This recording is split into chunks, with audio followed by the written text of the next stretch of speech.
Le 25 mai 2026, pendant que tout le monde s'excite sur les Su-57, les sous-marins, Kilo les 25 milliards de budget défense, pendant que les analystes géopolitiques font leur débat à rallonge sur la montée en puissance militaire algérienne, le ministère de la Défense nationale lui fait un truc. Un truc tout simple. Il publie son bilan opérationnel bimensuel. Pas de conférence de presse, pas de communiqué spectaculaire, juste une mise à jour sur le site officiel comme chaque quinzaine depuis des années, tranquillement. Et c'est là que ça devient intéressant. Parce que dans ce document, qu'est-ce qu'on lit? On lit que dans le cadre de la lutte antiterroriste et contre la criminalité organisée, des unités de l'armée nationale populaire ont mené entre le 13 et le 24 mai 2026 plusieurs opérations. Et les résultats? Des résultats de qualité qui reflètent, je cite, le haut professionnalisme, la vigilance et la disponibilité permanente des forces armées sur l'ensemble du territoire. 11 jours. 11 jours, c'est tout ce qu'il a fallu. Deux terroristes dénommés H. Di Mohamed et Hamb, alias Hamadi, se sont rendus aux autorités militaires d'Inguezam, 6e région militaire. En leur possession, deux pistolets mitrailleurs de type Kalachnikov, des munitions et d'autres effets. Et en parallèle, des détachements de l'ANP ont arrêté 6 éléments de soutien au groupe terroriste. Ça, mes amis, c'est ce qu'on appelle de l'intelligence. Pas du spectacle, de l'intelligence. Sahel Intelligence 80, 4 narcotrafiquants interceptés, 9 quintaux et 48 kg de kiff traités en provenance des frontières marocaines, 2 kg de cocaïne, 1 349 196 comprimés, psychotropes saisis, 592 individus arrêtés entre Tamanrasset Borj, Badji Mokhtar, Dejanet et Insala, 41 véhicules confisqués, 419 groupes électrogènes, 295 marteaux-piqueurs et des quantités de mélange d'or brut récupérés. Ça, mes amis, c'est ce qu'on appelle du renseignement opérationnel. Et je veux que vous preniez le temps de relire ces chiffres, parce que tout ça, ce n'est pas le résultat d'une seule opération coup de poing montée pour les caméras. Non, c'est 11 jours. 11 jours de travail ordinaire sous des températures extrêmes, sur des dizaines de milliers de kilomètres carrés de désert et de frontières poreuses. Voilà ce qu'est l'ANP en 2026, et pas uniquement les Su-57 qui brillent sur le tarmac d'Oumel Boigui. Pas uniquement un budget défense de 25 milliards. Hein. C'est la réalité opérationnelle quotidienne d'une armée qui combat chaque semaine, sans relâche, sans interruption médiatique. Alors dans cette vidéo, on va aller en profondeur. On va décortiquer ensemble le bilan opérationnel de l'ANP semaine par semaine pour le mois de mai 2026. On va analyser la doctrine que Tchangriha est en train de formuler publiquement à travers ses séminaires d'avril. On va parler des nouvelles dimensions que la NP intègre désormais dans sa planification cyberintelligence artificielle, menace hybride. Et surtout, on va voir ce que tout cela révèle sur l'état réel de la première armée d'Afrique du Nord. Ce niveau d'analyse factuelle sur l'ANP documenté source par source depuis le site officiel du MDN, vous ne le trouverez pas condensé ailleurs. Alors restez jusqu'au bout. On attaque la partie la plus dense de cette vidéo, et croyez-moi, les chiffres que je vais vous poser là, ils parlent d'eux-mêmes. Mai 2026, un mois, 30 jours. Et ce que l'ANP a fait pendant ces 30 jours, c'est tout simplement massif. Alors on va pas survoler, on va tout décomposer semaine par semaine parce que c'est dans la continuité que le tableau prend tout son sens. Première fenêtre du 30 avril au 5 mai. 59 trafiquants de drogue arrêtés, 11 éléments de soutien aux groupes terroristes interpellés, et en prime du matériel de guerre récupéré, 3 pistolets mitrailleurs, 3 fusils de chasse. Rien que sur cette première semaine, le ton est donné. Deuxième fenêtre du 6 au 12 mai. Rebelote. 11 nouveaux éléments de soutien aux groupes terroristes tombent dans différentes opérations à travers le territoire national. L'ANP ne lâche rien. Pas de pause, pas de répit. Et maintenant la troisième fenêtre, et c'est là que ça devient vraiment impressionnant. Du 13 au 24 mai, 2 terroristes se rendent d'eux-mêmes avec leurs armes à Ingwedzam. 6 éléments de soutien arrêtés, 84 narcotrafiquants interceptés, 9 quintaux et 48 kilos de kiff saisis, 1 349 196 comprimés psychotropes confisqués, et 592 orpailleurs clandestins neutralisés dans le Grand Sud. Ça, mes amis, c'est du renseignement opérationnel transformé en résultats concrets. Maintenant, on prend du recul. On pose le cumul. Sur un seul mois, plus d'une centaine de narcotrafiquants hors circuit. Près de 30 éléments liés au réseau terroriste arrêtés. Des kilos de kiff de cocaïne, plus d'1 million de comprimés psychotropes retirés de la circulation. 2 terroristes qui choisissent de déposer les armes. Des centaines d'orpailleurs clandestins stoppés net dans le Grand Sud. Et ce volume-là, ce rythme-là, il ne date pas d'hier. C'est semaine après semaine, mois après mois, année après année. Ce qu'on lit dans ces bilans, ce n'est pas un coup d'éclat ponctuel. C'est une machine qui tourne en continu sans relâche. Et ça dit quelque chose de fondamental sur la nature même de la mission de l'ANP. On ne parle pas ici d'une armée qui se planque derrière ses chars et ses systèmes anti-aériens en attendant une invasion classique. Non. On parle d'une armée qui est sur le terrain tous les jours face à des menaces qui n'ont rien de conventionnel. Terrorisme résiduel, narcotrafic, contrebande, orpaillage illicite, migration clandestine. Et c'est justement là que ça devient intéressant. Parce que ces menaces-là, les statistiques militaires classiques ne les capturent pas. Elles n'apparaissent dans aucun tableau de bord traditionnel. Et pourtant, elles pèsent chaque jour concrètement sur la sécurité nationale algérienne. Je vous donne un chiffre.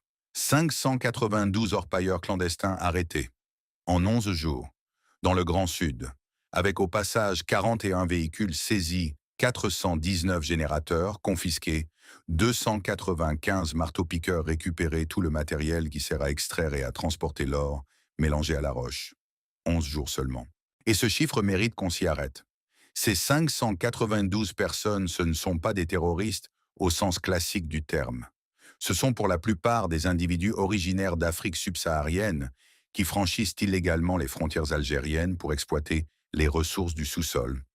Mais, et c'est là qu'il faut être lucide derrière cette activité qui semble purement économique, il y a des réseaux transfrontaliers, structurés des flux de financement, des corridors de transit.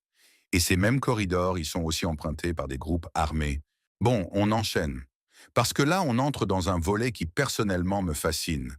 On quitte le terrain, les saisies, les opérations, les interceptions, pour passer à quelque chose de beaucoup plus profond. La doctrine, la pensée stratégique. Parce qu'en 2026, l'ANP ne se contente pas de frapper. Elle pense, elle théorise, et surtout, elle assume publiquement sa vision. Et pour illustrer ça, un événement clé. Le 16 avril 2026, le général d'armée Saïd Chengria préside en personne au Cercle national de l'armée, à Beni Messous, l'ouverture d'un séminaire. Organisé par qui? Par la DGDSE, la Direction générale de la documentation et de la sécurité extérieure. Autrement dit, le service de renseignement extérieur algérien. Et le thème, écoutez bien, les menaces extérieures à l'ombre des mutations géopolitiques et technologiques, défis sécuritaires et enjeux stratégiques. Alors pourquoi c'est important? Parce que quand la DGDSE, un organisme qui par nature opère dans l'ombre, décide de monter un séminaire de cette envergure qui rassemble les plus hauts dirigeants militaires et civils du pays, c'est pas un colloque académique, c'est un signal. Ça veut dire que la situation géopolitique régionale est suffisamment préoccupante pour justifier une réévaluation stratégique en profondeur. Et ce qui ressort de cette rencontre, c'est un message très clair du général d'armée. Il a souligné que l'Algérie continue de renforcer sa veille stratégique en adoptant des approches proactives face aux différents défis. L'objectif, rester un partenaire international crédible et un acteur actif dans son espace géosécuritaire. Et ça, mes amis, c'est pas de la rhétorique creuse. C'est une déclaration de projection stratégique maîtrisée dans un environnement régional marqué par des fragilités persistantes au Sahel, en Méditerranée, des zones où tout peut basculer à tout moment. En clair, l'Algérie ne subit pas. Elle anticipe et elle veut que le monde le sache. La sentinelle. 3 mots-clés ressortent de cette formulation et ils méritent qu'on s'y arrête. Premier mot, proactive, pas réactive, pas défensive, anticipative. Deuxième mot, crédible, et attention, la crédibilité internationale. Ici, ce n'est pas un vœu pieux, c'est un objectif affiché, assumé, revendiqué. Et troisième élément, peut-être le plus révélateur, l'Algérie ne veut plus être spectatrice dans son propre espace géostratégique. Elle veut capter les événements, pas les subir. Et ça, c'est un changement de posture fondamental. Ce positionnement traduit une volonté claire d'inscrire l'ANP dans une lecture élargie des enjeux contemporains. On ne parle plus uniquement de frontières terrestres ou de menaces conventionnelles, on parle de cyberespace, on parle d'intelligence artificielle, on parle de maîtrise des données, et ces trois dimensions, elles ne sortent pas d'un rapport d'un think tank occidental, elles sont formulées explicitement par l'état-major algérien, lui-même lors de son séminaire d'avril 2026. Et c'est là que le discours prend une autre envergure, parce que ces dimensions, elles redéfinissent les rapports de puissance à l'échelle mondiale. La recherche, la production de connaissances, c'est ça aujourd'hui le nerf de la guerre. C'est ça qui est au cœur des équilibres internationaux. Et ne vous y trompez pas, ce n'est pas de la rhétorique moderniste. Ce n'est pas un discours pour faire joli dans un communiqué de presse. C'est la reconnaissance officielle par l'institution militaire algérienne que la guerre du 21e siècle ne se gagne pas uniquement avec des chars et des avions. Elle se gagne aussi, et peut-être surtout avec des algorithmes, des capacités de surveillance électromagnétique, des outils de guerre informationnelle et des réseaux de renseignement technique. L'ANP, dans ce cadre, joue un rôle fondamental et central. À travers ses unités opérationnelles et son appareil sécuritaire, elle contribue directement à la sécurisation des installations stratégiques par la mise en œuvre de plans de protection et d'intervention pour faire face à un spectre de menaces qui ne cesse de s'élargir: terrorisme, sabotage, cyberattaque et ce qu'on appelle désormais les menaces hybrides. Bon, on continue. L'ANP ne se contente pas de réagir, elle met à jour en permanence ses plans d'intervention, elle forme ses équipes, elle affine ses méthodes de coordination. C'est un processus continu, pas un truc figé. Et là, on arrive à un point vraiment intéressant, la menace hybride. Ce terme-là, il y a 5 ans, c'était encore un concept théorique dans la doctrine militaire algérienne. Aujourd'hui, c'est le chef d'état-major en personne qui en parle lors d'un séminaire officiel. Ça veut dire que c'est passé du stade académique au stade opérationnel. Alors, une menace hybride, pour ceux qui ne connaissent pas, c'est quoi exactement? C'est quand un adversaire combine tout en même temps du militaire conventionnel, de la désinformation, des cyberattaques, de la manipulation de l'opinion publique, des pressions économiques, du soutien à des groupes armés par procuration, le tout orchestré pour déstabiliser un pays sans jamais lui déclarer la guerre ouvertement. C'est vicieux, c'est moderne, et c'est exactement ce à quoi l'Algérie se prépare. L'ANP affirme avoir intégré cette réalité dans sa planification. Ça, c'est la théorie. Maintenant, passons à la pratique. Le 19 mai, Chengria se déplace à Constantine, au siège du commandement de la 5e région militaire. Et cette visite, elle est révélatrice de la méthode de commandement de l'état-major. Lors de son allocution, il réaffirme que la NP poursuit le renforcement de ses capacités militaires et de sa préparation opérationnelle sous la direction du président Tebboune en tant que chef suprême des forces armées. C'est un message clair, la chaîne de commandement est solide, la direction politique et militaire sont alignées. Bon, là on entre dans le dur, dans le concret. On parle de l'armée nationale populaire et le message est limpide, on ne s'arrête pas là. L'objectif, c'est de continuer à développer les capacités militaires, à monter en puissance sur la disponibilité opérationnelle. Pourquoi? Pour remplir les missions constitutionnelles, ni plus ni moins, de la manière la plus efficace possible. On parle de maîtrise des outils de sécurité, de défense, de la souveraineté, de protection des intérêts supérieurs du pays. Et là, il y a une phrase qui résume tout l'état d'esprit, la voie la plus sûre pour atteindre cette préparation. Elle commence sur le terrain d'entraînement. Pas dans les discours, pas dans les bureaux, sur le terrain, avec la conviction que chaque pas franchi avec professionnalisme, chaque plan exécuté avec précision, ça construit quelque chose de réel, une capacité de dissuasion et de riposte. C'est pas du blabla, c'est une doctrine. Ensuite, le chef d'état-major a adressé ses félicitations à l'ensemble des cadres et des personnels engagés dans la lutte antiterroriste. Il a salué les résultats obtenus sur le terrain, les opérations qui ont permis de neutraliser plusieurs terroristes criminels, des individus qui menaçaient directement la sécurité du pays et de ses citoyens. Là, c'est de la reconnaissance. Il dit: on vous voit, on sait ce que vous faites et c'est efficace. Et puis, il y a ce détail qui en dit long, ce déplacement à Constantine. Ça montre plusieurs choses. D'abord, on n'a pas affaire à un chef d'état-major de bureau. Il se déplace, il va dans les régions, il s'adresse directement aux commandants, aux soldats. C'est pas un général qui reste derrière un écran, c'est quelqu'un qui va au contact. Passons maintenant à un point que très peu de gens relèvent, et pourtant c'est fondamental. Quand Shengria se déplace en personne dans la 5e région militaire, celle qui couvre tout l'est du pays, il faut comprendre ce que ça signifie concrètement. On parle d'une zone qui partage une frontière directe avec la Tunisie, une zone historiquement marquée par le terrorisme résiduel.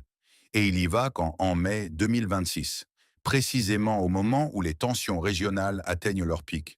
Ce n'est pas une tournée protocolaire, c'est un message envoyé directement à ses propres troupes. Le commandement est là, il observe, il exige un niveau de vigilance maximal. Il transmet les orientations lui-même en personne. Ça, c'est du commandement de terrain. Et pendant ce temps-là, il se passe autre chose que personne ne commente. Le 19 mai 2026, le vice-ministre biélorusse de l'Industrie est reçu au ministère algérien de la Défense. La Biélorussie, un partenaire que tout le monde oublie dans les analyses, et c'est exactement pour ça qu'il faut en parler.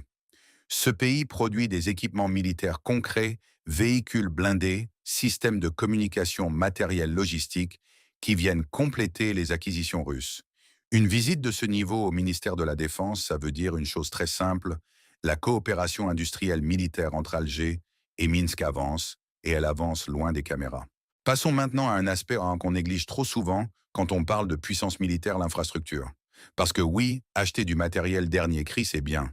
Mais si t'as nulle part où le stocker nulle part, ou le faire décoller nulle part, ou le réparer, ça sert à quoi exactement? Et c'est précisément là que l'ANP marque des points. Lors d'une allocution d'orientation diffusée en visioconférence au cadre de la Direction centrale des infrastructures militaires, et on parle là de 6 régions militaires connectées simultanément, Shengriha a salué ce qu'il appelle un bond qualitatif dans le domaine des infrastructures. Un bond qualitatif, c'est pas rien comme formulation. Concrètement, qu'est-ce que ça veut dire? Ça veut dire que l'Algérie ne se contente pas d'empiler des systèmes d'armes dans un coin. Elle construit des hangars pour les abriter, des pistes pour les faire opérer, des ateliers pour les maintenir en état, des logements pour les hommes et les femmes qui en ont la charge au quotidien. Et ça, dans le jargon militaire, ça porte un nom, le soutien logistique. C'est la colonne vertébrale de toute armée qui se respecte. Parce qu'une armée moderne, elle ne vaut pas seulement par la qualité de ses équipements, elle vaut par la qualité de tout ce qui permet à ces équipements de fonctionner. Voilà la réalité de l'ANP en mai 2026. Et je ne vous raconte pas une histoire, hein.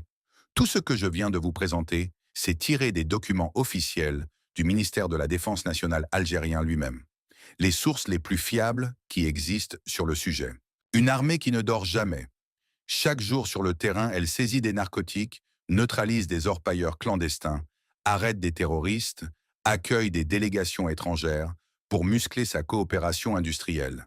Et au sommet, un chef d'état-major qui pose noir sur blanc une nouvelle doctrine, menace hybride, cyberespace, intelligence artificielle. Tout y est. Et cette armée, sous la conduite du président de la République, elle ne s'arrête pas là. Elle consolide, elle modernise ses équipements, elle fait monter en puissance tout son appareil de formation. L'objectif, être prête en permanence face à toute forme de menace, celle d'aujourd'hui comme celle de demain, et faire de ce pays un rempart de sécurité et de stabilité. Et cette expression rempart de sécurité et de stabilité, c'est pas juste une belle formule de communiqué officiel.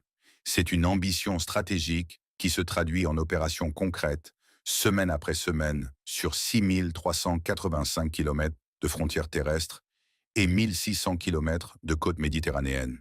Quand 2 terroristes se rendent à Ingwezam le 13 mai avec leur Kalachnikov, ça veut dire quelque chose. Et c'est pas rien. Ces 2 hommes armés ne se sont rendus ni à la police ni à la gendarmerie. Ils ont fait le choix de se présenter devant les autorités militaires. Et pas n'importe lesquelles, celles de la 6e région militaire. La plus vaste, la plus désertique, la plus isolée du pays. Ingwezam tout au sud à la frontière avec le Niger et le Mali, à des milliers de kilomètres d'Alger. Et pourtant là-bas, dans cette frontière perdue au milieu du Sahara, il y avait des soldats algériens. Présents, opérationnels, crédibles. Crédibles à tel point que 2 individus armés ont décidé d'eux-mêmes de déposer leurs armes et de se livrer. C'est ça la vraie dissuasion. C'est pas un chiffre dans un budget de défense. C'est pas une image satellite d'un Su-57 sur un tarmac. C'est la présence physique de soldats professionnels déployés dans des conditions extrêmes sur chaque centimètre de frontière nationale. Et si cette analyse t'a apporté quelque chose, fais-le savoir. Partage cette vidéo. Et surtout, dis-nous dans les commentaires, selon toi, quelle est la dimension la plus importante de la montée en puissance de l'ANP en 2026? Les nouvelles acquisitions, les opérations quotidiennes sur le terrain, ou la nouvelle doctrine qui intègre les menaces hybrides et le cyber.